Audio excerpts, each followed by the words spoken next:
the community garden.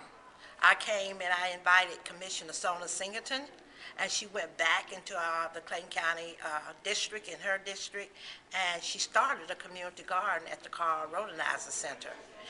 And she has engaged some citizens there in the county, and that has been very rewarding and helpful to the citizens in her district.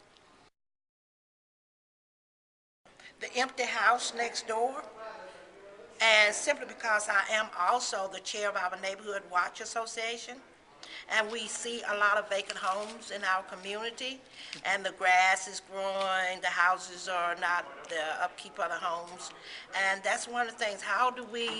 Who do we go to get more people involved, say from the a governmental standpoint? And we know we have a code enforcer, but what can we do as neighbors to help keep our make our neighborhood better?